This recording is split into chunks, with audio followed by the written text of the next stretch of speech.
Welcome back to Game Changers. In this show we take a look at the standout performers from the past week of sport. Before we get into it, I just want to say thank you for the great reaction on the first episode. Hopefully this one won't disappoint. Let's find out. Right, if you would have shown me a picture of our first game changer at the beginning of the season, I would have told you he's a character from Game of Thrones. And I would have been very wrong. He is in fact Sheffield United's hero, and he goes by the name of John Lundstram, House of Stark. Sorry, no, he's from Liverpool. Nothing like Winterfell. The box-to-box midfielder bagged himself 2 goals in the first half against Burnley on Saturday afternoon. The Blades man, and no that's not a Game of Thrones pun, dominated the game and his team went on to win 3-0. In previous matches, Lundstram has been praised for his exceptional work rate, and he certainly didn't take his foot off the gas against Dončić's men. The former Everton youngster was seen charging up and down the pitch until the 90th minute. He's an engine. Now he may not be a legend in Winterfell, but he's certainly becoming a legend in the fantasy Premier League community. Strangely enough, Lundstram is available as a centre-back, even though he plays as a midfielder under Chris Wilder. He bagged myself and many others 21 points this game week. Long may his form continue. Where do you think Sheffield United will finish this season? Leave your predictions below. Before we move on, I want to wish Everton's Andre Gomes a speedy recovery. It's really unfortunate when this happens in our game. And as for Heung-min Son, the way he reacted just proves to everyone how much of a genuine guy he is. Moving on to F1 now, and what do you know? My one to watch last week, Lewis Hamilton, clinched his 6th Drivers' World Championship. He only required an 8th place finish to clinch the title in Austin, Texas, but he nearly produced a heroic victory from 5th on the grid, eventually finishing 2nd after teammate Bottas overtook him late on. What are teammates for, eh? The 2019 crown is Hamilton's 3rd in a row, and 5th since joining Team Mercedes 7 years ago. His first title came in 2008 when he was driving with McLaren. After the race, Hamilton said, "Cloud9 doesn't even get close to where I am. I'm somewhere far above." Now, as I said last week, Hamilton is quickly becoming an F1 legend. And if he wins the Drivers' Championship next year, then it will equal Michael Schumacher's record.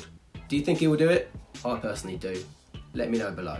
From Austin, Texas to La La Land, LeBron James hit a triple-double against the Mavericks in an overtime win for the Lakers. No surprise there, really. But what was surprising is that his opponent, Dončić, also hit a triple-double in the same game. LeBron and Dončić both hit over 50 points and 15 assists, triple-doubles. Insane. Dončić became the first player in NBA history to record at least 29 points, 15 assists and 13 rebounds in back-to-back games.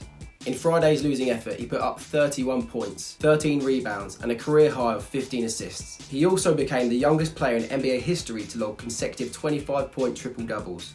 He was very worthy of the praise he got from LeBron after the game. The Slovenian is just starting his 2nd season in the NBA, and it was his 11th career triple-double.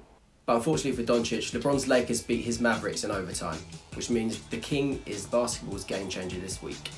From NBA to NFL, and we're going up north from California to Seattle, where we saw another overtime win. The Tampa Bay Buccaneers came up against Russell Wilson's Seahawks, and he was on fire. Not only was Wilson the game winner, he's also our game changer for NFL this week. See what I did there? It was another game in which Wilson could hardly have been better. It was the 3rd time in his career that he's thrown for 5 touchdowns in one game. He now has a crazy stat of a 22-1 touchdown to interception ratio. A lot of people were already talking about him being the MVP this season. Who do you think will be the MVP? Do you agree? Let us know below. Moving on to NFL's brother from another mother, rugby. South Africa won the final. Well done, South Africa. I hope you're happy. They beat England 32-12 to seal their 3rd Rugby World Cup.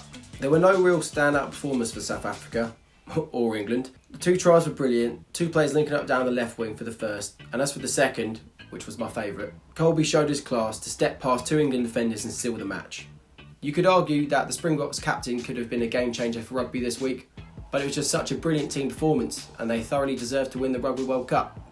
I mean it, I'm not bitter.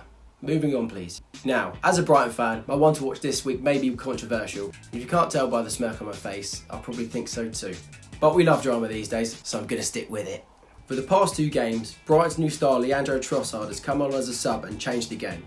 Against Everton, his cross was put in the net by Lucas Digne in the 94th minute to win the match. And this weekend he came off the bench at 0-0 against Norwich, and he scored the first and assisted the second. And there's my evidence to back up my controversial decision. Please don't hate me. This is the beauty of the one to watch segment, as it could go horribly wrong for me when Brighton faced Man United at Old Trafford on Sunday, but I'm backing Trossard to have a great game against the Red Devils.